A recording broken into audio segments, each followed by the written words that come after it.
अर्जुन केशव से कह रहा है कि पाप से जो मनुष्य मुक्त नहीं हो सकता तो वो कैसे करें कि जिससे पाप और पुण्य से मुक्ति मिले।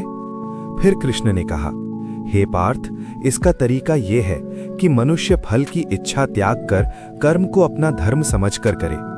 अब फल तो इसे अवश्य मिलेगा, परंतु ये फल वो विधान की इच्छा समझकर स्वीकार करे। ज्ञानी पुरुष इसी योग को अपनाकर कर्म योगी बन जाते हैं। फिर अर्जुन ने कहा, हे केशव, उस कर्म का तरीका बताओ जिससे कर्म करो और बंधन भी ना हो। फिर कृष्ण ने कहा, इसका बड़ा ही सहज तरीका है कि तुम कर्म फल में आसक्ति मत रखो। फिर अर्जुन ने कहा, यह कैसे हो सकता है? फल प्राप्ति की इच्छा तो हर कोई करता है। फिर कृष्ण ने कहा, परंतु क्या इच्छा करने से मनुष्य को फल की प्राप्ति होती है?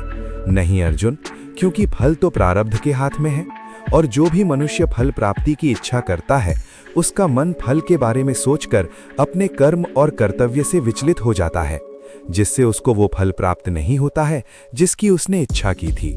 इसलिए हे पार्थ, मनुष्य केवल कर्म कर सकता है। फिर अर्जुन ने कहा, हे केशव, फल या कर्म की प्राप्ति मनुष्य के अधीन नहीं है। मनुष्य के अधीन नहीं है तो मनुष्य कर्म ही क्यों करे? फिर कृष्ण ने कहा, क्योंकि मनुष्य का धर्म है अपने कर्तव्य का पालन करना। इस कर्तव्य पालन के लिए आवश्यक कर्म करना पड़ता है। फिर अर्जुन ने कहा, तो केशव, फल प्राप्ति की कामना छोड़ने पर मनुष्य में कर्म करने की प्रवृत्ति उत्पन्न कैसे होगी? अगर फल की इच्छा न रहेगी तो मनुष्य कर्म क्यों करेगा? फिर कृष्ण ने कहा, हे अर्जुन, जो साधारण मनुष्य फल की इच्छा से कर्म में प्रवृत्त होते हैं तो वो सुख दुख आदि के चक्र में फंस जाते हैं।